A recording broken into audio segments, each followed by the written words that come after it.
Welcome to Northwest Arkansas Investing Podcast, your go-to source for real estate investing in Northwest Arkansas. Whether you're a seasoned investor just starting out, we bring you expert insights, market trends, and practical strategies to help you build wealth through real estate. From buying and selling to property management and long-term investment planning, we cover it all so you can make smart, informed decisions in this fast-growing market.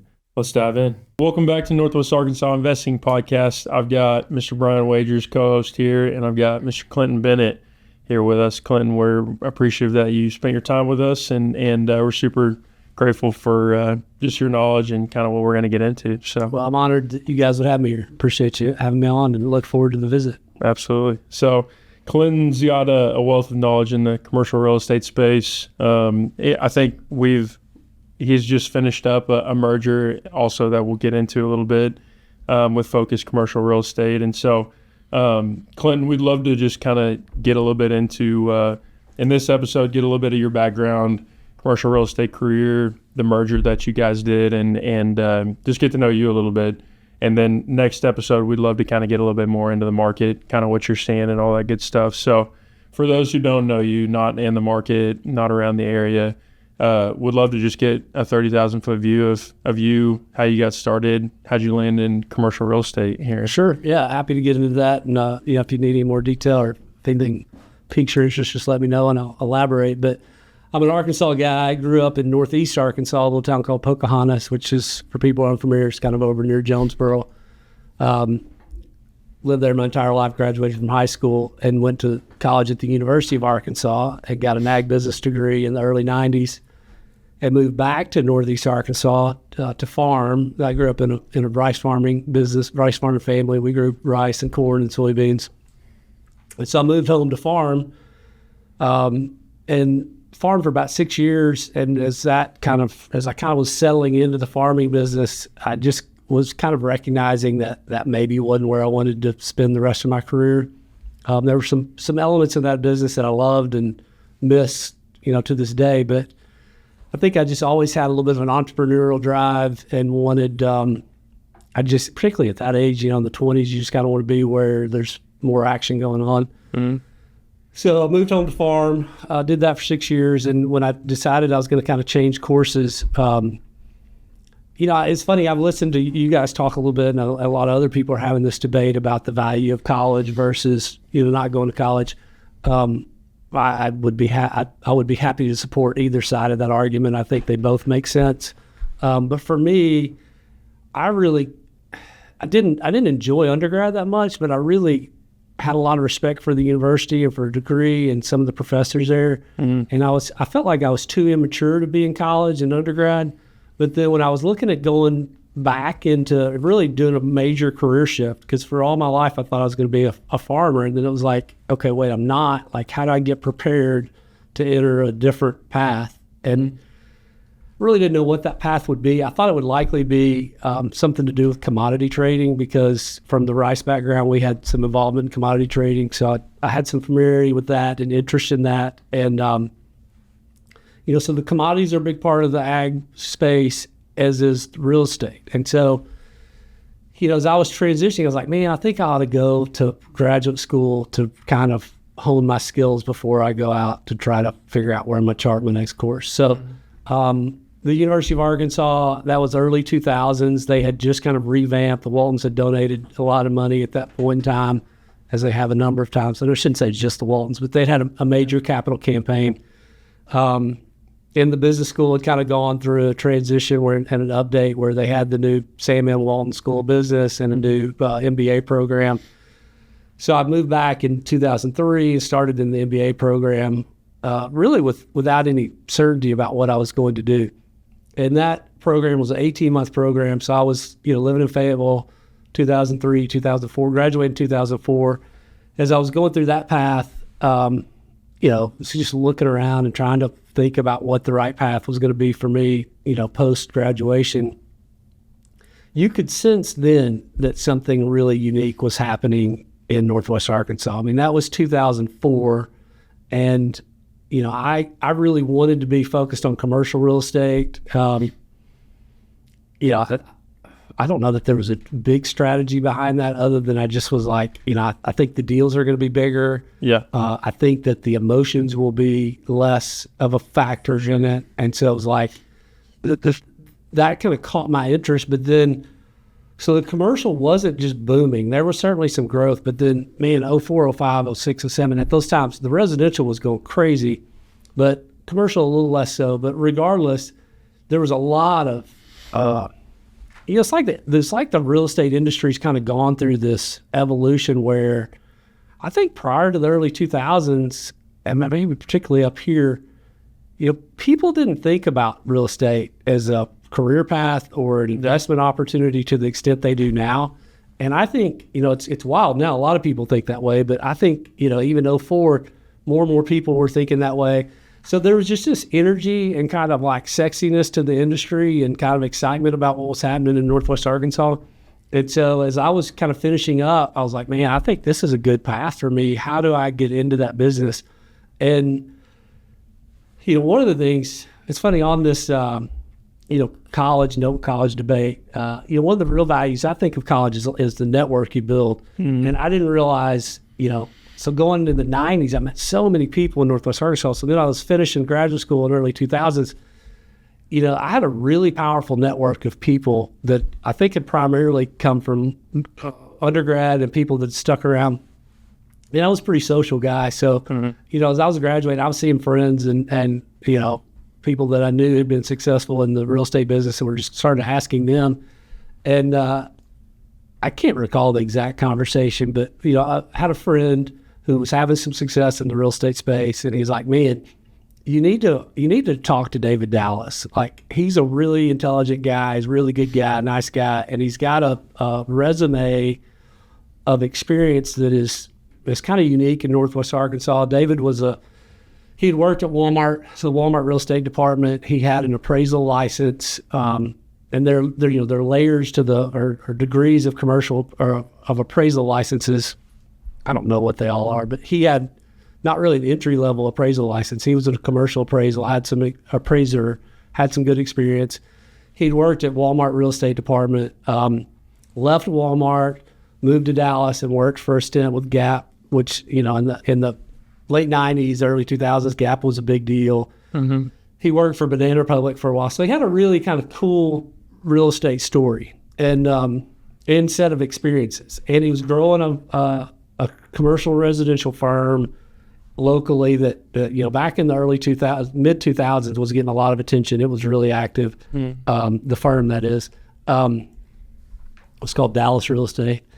And then he kind of ancillary to that real estate brokerage business, he was, and this was kind of unique. It's funny, like, you're doing the GPLP investing, maybe it was just my perception, but, 2004, 2005, there weren't a lot of people I didn't see a lot of people using other people's capital to go do large commercial real estate development deals.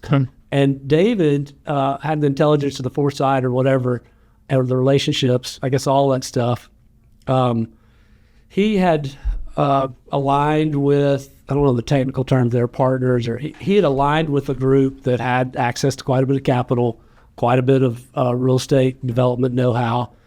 And they collectively went out and bought, 21 Walmart outparcels. Because if you think of the early 2000s, Walmart Supercenters were really expanding all over the country. So there were a lot of new big Walmart Supercenters. Those Supercenters usually had these outparcels in front of them. Mm-hmm. Now you drive by them, they all have a retail center that's, 10 or 12 and 15,000 feet. And they've all got, at the time it was Rent-A-Center, Great Clips, Sport Clips. The check cashing business was more prevalent in the early 2000s. So there was always a check casher. GameStop was really active back in those days.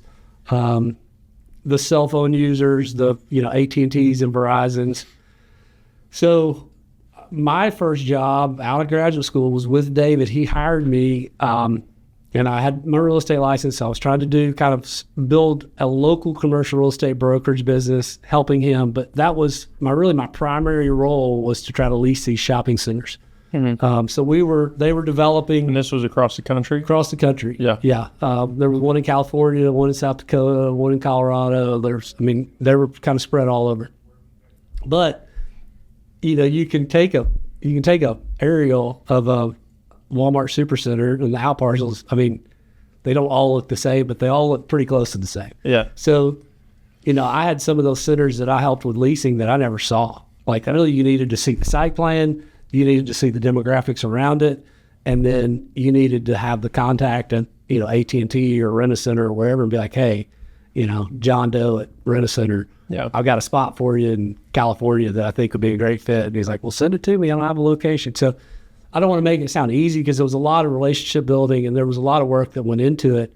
But, if you had good relationships and you were delivering good opportunities to people, like they would pick up the phone on your next call and be like, oh yeah, no, we'll do a deal in South Dakota. Yeah.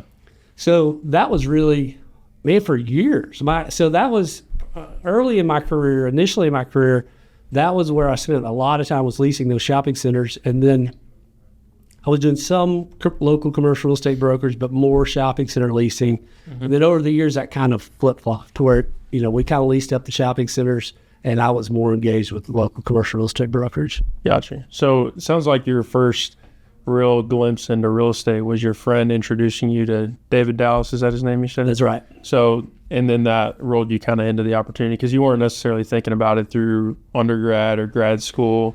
Maybe you saw some success. No, you're right. Okay. Yeah, no, I didn't. I wasn't really. I was thinking about it a little bit, but there wasn't a lot of formal training. There's kind of I know you guys have had DeWitt on the show. There's a story that a lot of us, my age kind of laugh about. DeWitt for, I think 2 semesters, maybe more, taught a commercial real estate modeling class. And it was a big deal because at the time, the U of A they had a real estate class, but it wasn't a very heavy duty class. And it was kind of more entry level class. Well, DeWitt is, he's super sharp and has a lot of experience. And someone convinced him to teach a class at the university. And so they let the graduate students that were interested and they let the top performing undergrad finance real estate students attend that class. And so I was in it and I could name 15 people now who are all really active. And a lot of us didn't know each other. We kind of ended up in this class together. It's like, oh yeah, I know you. We kind of figured out who we all knew and became friends. And we took this class with DeWitt. And it's funny how many people are, now spread around Arkansas that a lot of them have had quite a bit of success that were in that class. That's awesome. Shout out to it. Yeah, it's a great episode. Yeah, it's awesome. It was awesome, and he's an awesome guy. And he's like a Yoda, honestly. He's like a Yoda. Commercial real estate Yoda. And then that class, I could name 10 people, and everybody just grins. They're like, man, well, that was crazy to see who we met then and how it's kind of played out now over 20 years. That's awesome. So that was as close as I got to really formal training. I didn't have any real formal training. Yep. And I think just listening to another podcast you were recently on, you mentioned at that time too, commercial real estate in Northwest Arkansas even was maybe kind of at its infancy, right? That comparatively to the the residential relatively market, speaking. Yeah, and maybe the rest of the country even as well. Yeah, it was certainly unique. I will say though, we're talking about training and being prepared to get into the business after graduate school. At that point I was 29 or 30, and I think that 10 years and I hadn't been messing around. I was really working. The farm was pretty intense. I was doing some pretty stressful small business stuff. I think that 10 years of maturation really helped me when I got out of the business. Nothing against the young guys or gals just getting out of college. You got to kind of earn your stripes. But I do think that having, some real work experience under my belt helped me kind of jump into that arena a little bit. Yeah, agreed. And I think, just talking about I had some similar experience just going from Walmart corporate, even in a light sense of 3 years of Walmart corporate, and seeing the structure and seeing different process and the way that they do things, and then taking that into a real estate business now. I think there's so many valuable things you can learn. It's such an important, whatever your process is, wherever your path is, as long as you're doing things that are productive. I'm of the belief that as long as you're doing things that are productive, You got people that are coaching you. I mean, they may be hard on you, but as long as they're constructive in it, as long as you got people that will help you learn and you're getting that work experience, I mean, it's so valuable. And one of the things about this business, my view on this business, the commercial real estate brokerage business, is it takes a lot of patience and a lot of persistence. And I'm sympathetic to, people early in their career getting into it, and I tell them, I'm pretty direct. I'm like, hey, this is the hard path. Like, I have no doubt you can be successful, but these building blocks of experience that you got to earn those. Like, you can't just read them in a book, and it doesn't happen fast. And so, in some ways, I'm sympathetic to the folks getting in, because it's a challenging path to get to the point where you've really got some momentum and confidence behind you. No, absolutely. And I think you got to get used to the no. Brian, you can probably resonate with that a little bit with your start in buying apartment complexes when you were first starting. But I think you got to get used to the no in the business. I'd say a lot of delayed gratification for sure. Like you make 100 phone calls today, doesn't mean tomorrow that one of those guys is gonna call you back. It's a lot of planting seeds. It's you shook the guy's hand and do its class, or you had this connection that came to fruition maybe a year later, 6 months later. I feel like there's almost like a 6-month lag for me. It's like if I'm working really hard, I try to work hard, consistently, but that those results from analyzing so many deals or making so many offers, usually you kind of see that in 6 months. It's almost like working or 12. Or 12. I agree. It's almost like working out. Like, I'm going to do 100 sit-ups today, but that doesn't mean I'm going to have a six-pack tomorrow. Now, if I do that consistently for 6 months, my abs might start to look better. 12 months, then it starts popping out. So, there is that delayed gratification. I love that. I love the story of, leasing. You were a leasing broker for them. Right? That's right. But you also, I think it's important to be as close to ownership as you can, because you saw how they were putting, you didn't have any equity. You were just leasing and getting commission there, but you also were getting not sweat equity, but almost knowledge equity, like how they're putting together. Like, they had this awesome foresight to see these parcels by Walmart. Like, and it's almost laughable now to look at like how smart that was, like putting those together. So I think that's a great story. What I wanted to transition to next was, so that's great. What was the next step for you? After how long did you do this leasing, and what was the next step in your? So I think the next step really happened around 2007. So I started working with David in 2004.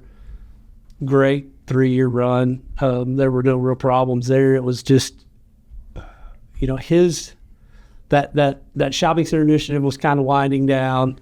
He had multiple things going on in his life, and so it was kind of like I started to have a desire to be more with like a solely commercial brokerage, and I'd started to recognize, as a competitive guy that's a broker, like trying to grow brokerage business in Northwest Arkansas, you would see how, we're sitting in Pinnacle Hills, and so there's buildings full of these suppliers, or you would see these national tenants, whether they're Walmart suppliers or whether they were retailers or whether they're some of these industrial users.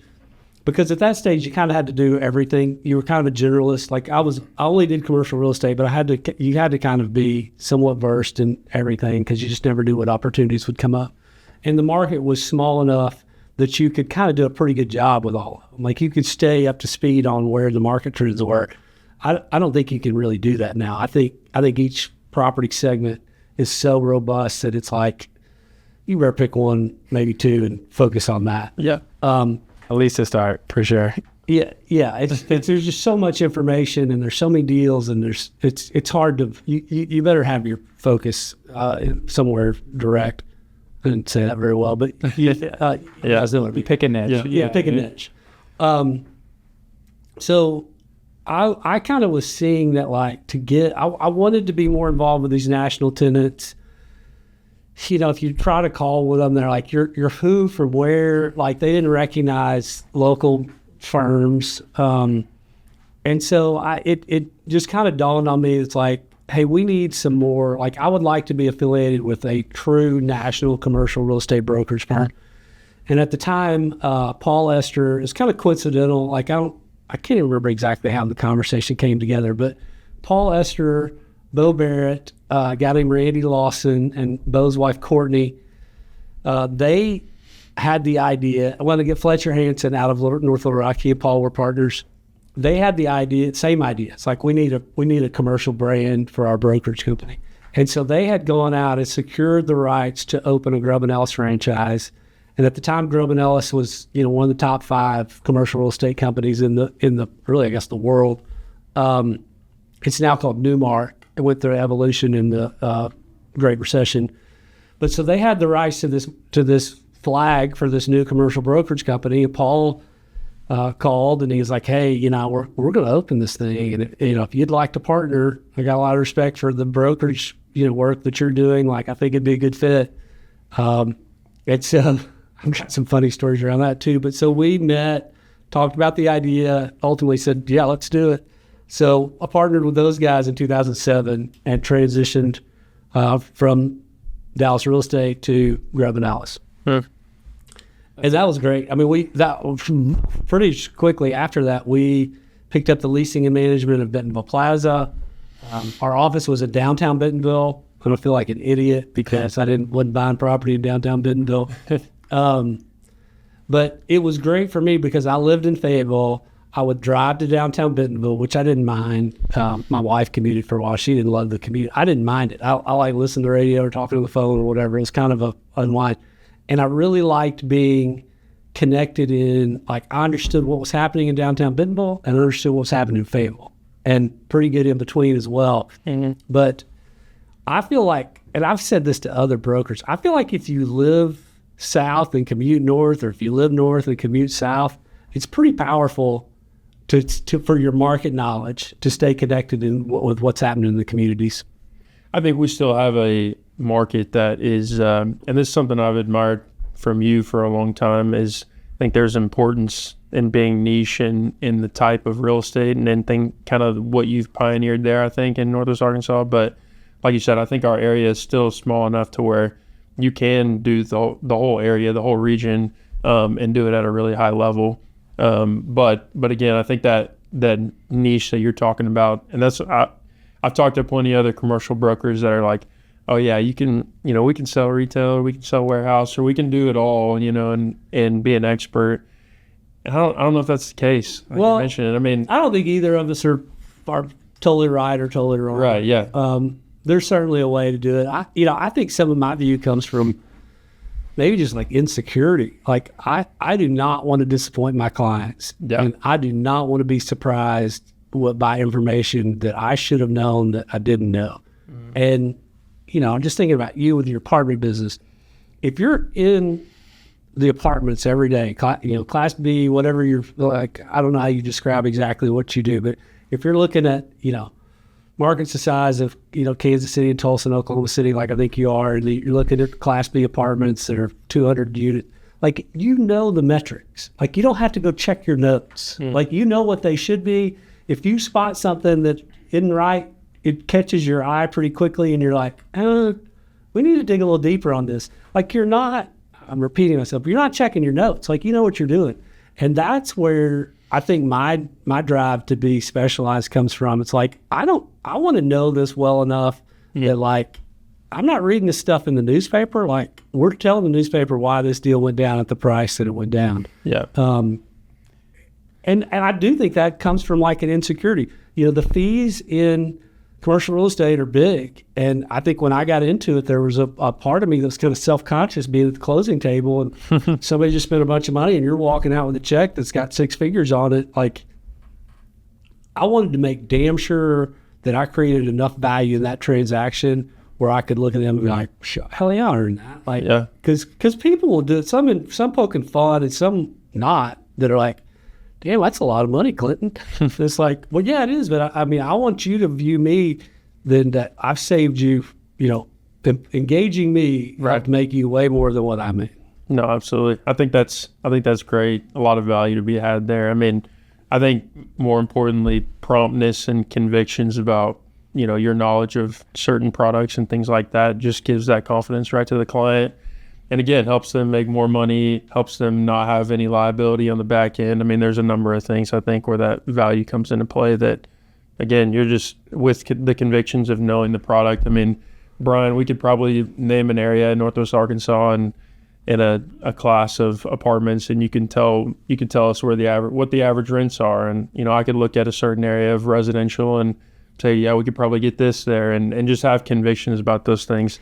I think that's super important. It's so much fun being in meetings. Well, you've been in a million of them. When, I was in one last week with 5 people in there. Everybody knew what they were talking about. And you start looking at a project or talking about a project, and it's like, I think we could tweak this a little bit here. Like, when you see people that know what they're talking about, I guess I probably shouldn't snap in front of the microphone.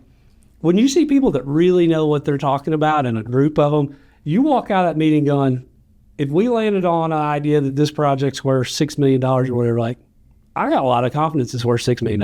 Yeah. Like, it's fun watching that come together when you're dealing with people that are really knowledgeable. Yep. Agreed. And I'd like to think we add that to the meetings we get involved in. But yep. You got to have the backup. It's like, okay, we're getting to these numbers, but what are your assumptions to get to that numbers? And I think that's important with any commercial real estate is the assumptions that you're going to add.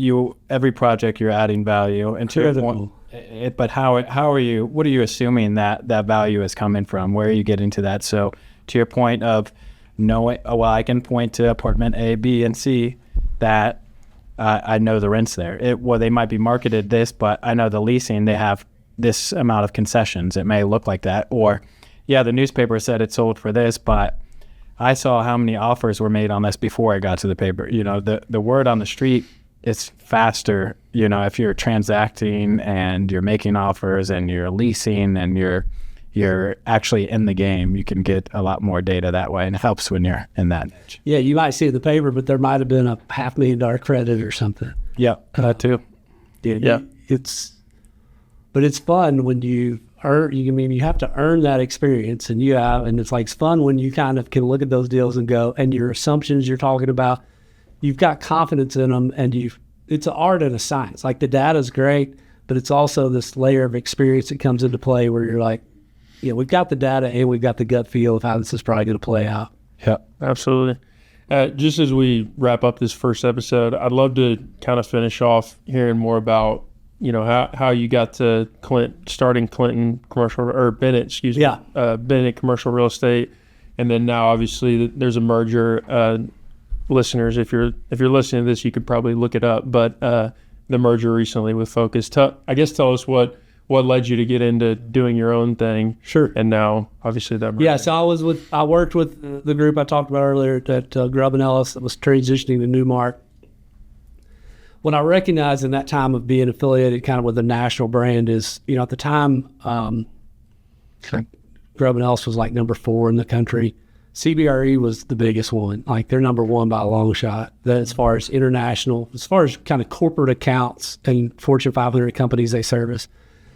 So there are a lot of tenants in this market that had corporate services agreements with CBRE. I'd kind of figured that out. And so I ended up forming a relationship with the guys that had the rights to open CBRE in this market, aligned with them, opened the CBRE office. That was 2012. My friend David Erstown, David and I are still good buddies and good friends and got a good respect for each other from a work standpoint.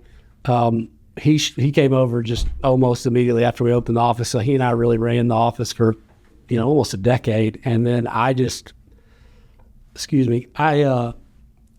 was the part that had been super appealing to me in 2007 and 2010 and really even 2012 or 15 was the corporate services side of the business. Mm-hmm. And after 10 or 12 or 15 years of doing that, it wasn't as compelling to me. And CBRE is a great company, but it's a giant company, and you kind of need to do things. And I respect this. Like when you run a giant company, you kind of have to have some pretty set processes. And so there were kind of that platform just felt a little constraining to me and felt a little big. And I was to the point where I had really enough local business of my own that I didn't feel like I needed the corporate services account. Mm-hmm.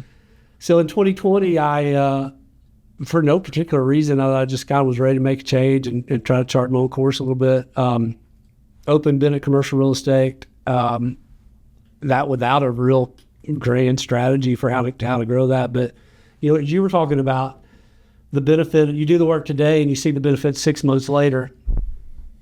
I would argue that in a lot of my brokerage stuff, it's 6 months, it's 12 months, it's 18 months later.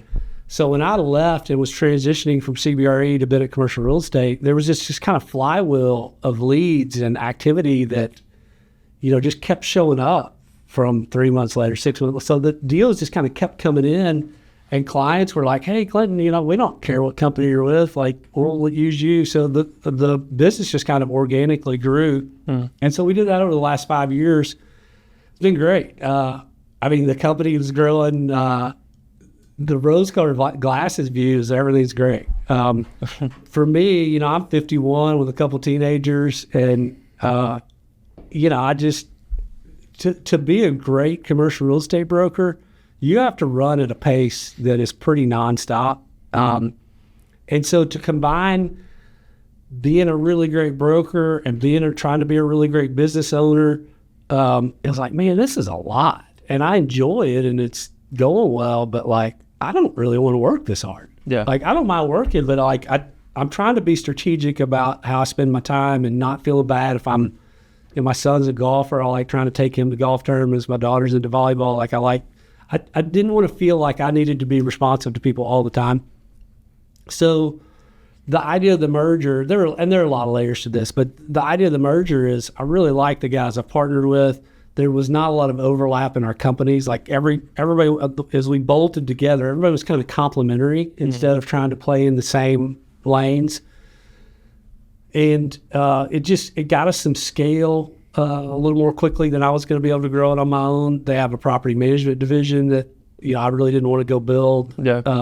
So it's just it just felt like all benefits. I gave up a little bit of control, which I was kind of wanted to give up. Yeah. So that's really what's led us to where we are now, and it's great. We got a good team of brokers. We got my partners, and we got some of the young brokers that are partners, but the old guys that are partners we've worked together for a long time, got great relationships, a lot of respect for each other.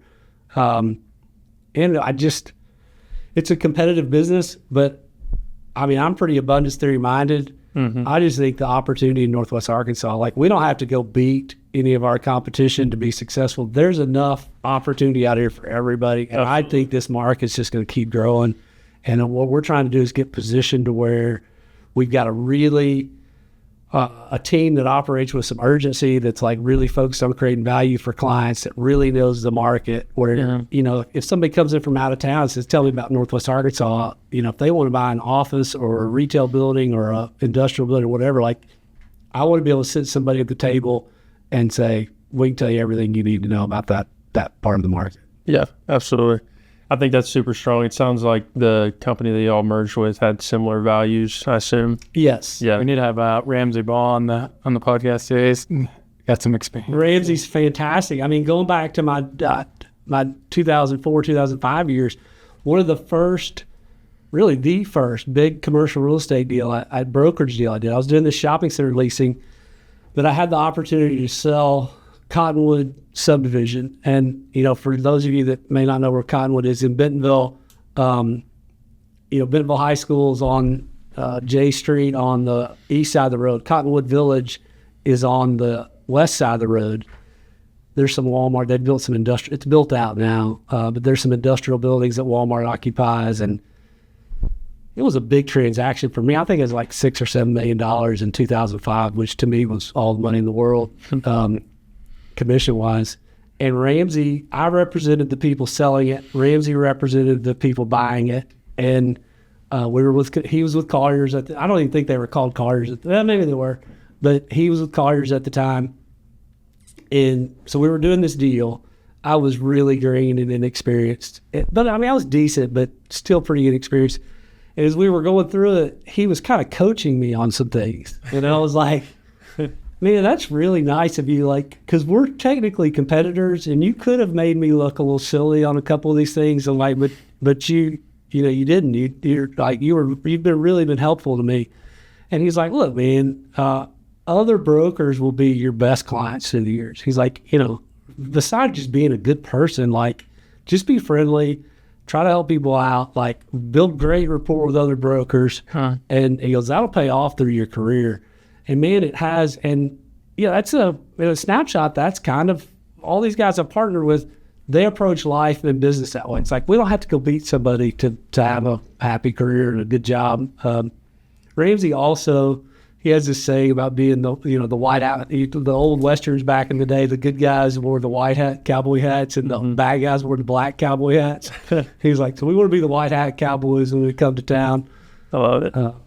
It seems like that's great advice for not only for a aspiring broker or somebody that's in it, but also, a buyer or an investor that's looking either in the area already or looking to be in the area. Like those relationships with brokers specifically across the board. I mean, it's hard to say that many things can go above that because they've got the eyes and ears in the market and are daily, chasing after those opportunities. And so I think that's really wise. It's funny too. We'll have clients that will come in and try to like play us against each other. And they'll be like, we're about to list this property with Alan Cole, or we're about to list this property with David Urson. Like, man, they are really good brokers. Like those guys are good at what they do. And it'll catch them off guard because they're like, we would have thought you would have been upset by that. I'm like, no, man, those guys are great at what they do. Like, we'd like to think we're maybe going to beat them on any given day here. But, right. We're very fortunate, I think, in Northwest Arkansas that kind of attitude is prevailing through a lot of industries, but particularly in commercial real estate brokerage. I mean, I think I haven't worked in Dallas or, Atlanta or wherever, but I think you go to those markets, it's cutthroat. And up here, we want to win, but I don't have any problem rooting for, my friends at Kelly Commercial or, the guys at Sage or, I've got a lot of respect for all those companies and we don't mind seeing them do well. Yep, absolutely. I think it's a great mindset to have. And I think that's kind of the spirit, too, of a lot of the folks around Northwest Arkansas in the business world, which I think is great. I think I want to wrap up with one question for our first episode. Just for you in your couple decades of doing, commercial real estate in Northwest Arkansas, what's been the one big lesson that you can recall that has kind of helped you along the way? I don't know that there's one big lesson. I think it's the mindset that Brian kind of hit on that we've talked about here, is that it is not a quick path. I think a lot of people get attracted to this business because they see big transactions. They see charity golf tournaments or, there's a lot of stuff about this business that looks fun, and it is fun.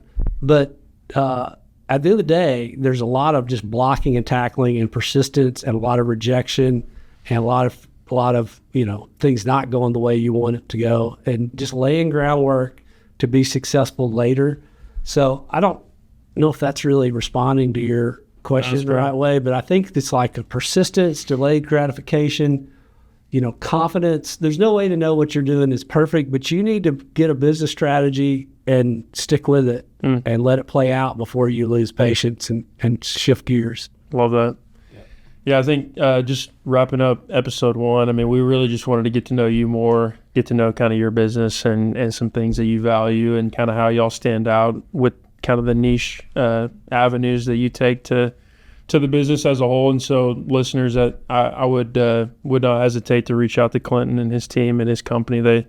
They nothing but good things to say. So again, appreciate your time, and we're going to hop into the next episode and talk a little bit more about market data specifics and that Clinton kind of can help us get into. So thanks again. Yeah, thank you. Thanks, guys. Again, thank you guys for tuning in. I'm going to go ahead and list some sponsors off here. We're going to start with Whinstone Private Lending. This episode is brought to you by Whinstone Private Lending, one of the top private and hard money lenders now serving Northwest Arkansas. Whether you need short-term capital for a flip, a bridge loan, or creative financing, they've got you covered with very flexible products to fit nearly any deal, including 100% financing. What sets them apart is their deep expertise, fast response times, and ability to think outside of the box to help investors like us close quickly and efficiently. If you're looking for a real lending partner, check out Whinstone Private Lending. Link is in the show notes. Our next sponsor is Advantage Title and Escrow. They're a local company. They do great work. specifically Kayla Phillips. I can speak personally on this sponsor because I use Kayla for all of my transactions. It's been 2, 3, 4 years now, and Kayla and I have done a ton of deals. We probably do between 65 to 80 deals a year together, and they do a great job. The SOPs, so systems and processing that they have over Advantage Title, is just incredible. Clients love it. They do a great job from start to end communicating. When I give a deal to Advantage Title and Escrow, I know that it's going to be taken care of. There's no second guessing. I almost am able to treat them like a second transaction coordinator to my transaction coordinator that I already have. I know that they're going to handle the systems and processes correctly as an agent, as a homeowner, as a buyer or seller. They do an incredible job of handling a transaction and communicating throughout the process. They do a great job with communication, especially Kayla Phillips over there.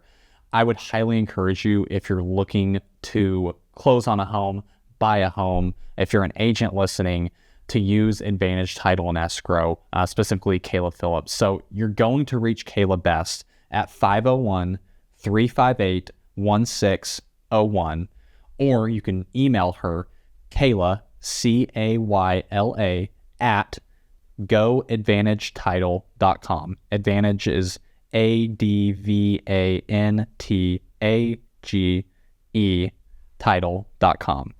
Banks are about community, and Century Bank of the Ozarks has been your community bank for 131 years. That's over a century, since 1894. They've been helping neighbors build homes, grow businesses, and plan futures. Because they're locally owned, your loan approval happens here, not miles away. Visit their locations in Fayetteville and Mountain Home, Arkansas, as well as Gainesville, Theodosia, Bakersfield, and Ava, Missouri. Century Bank of the Ozarks, local bankers make local decisions since 1894. Member FDIC and equal housing lender. If you enjoyed the show, make sure to give us a follow on your favorite podcast platform so you never miss an update. Don't forget to connect with us on Instagram, Facebook, and LinkedIn for more real estate insights and behind-the-scenes content. Have a question you want us to cover? Send it our way. And if you're interested in sponsoring the show, visit nwainvesting.com to get in touch. Thanks for listening, and we'll see you next time.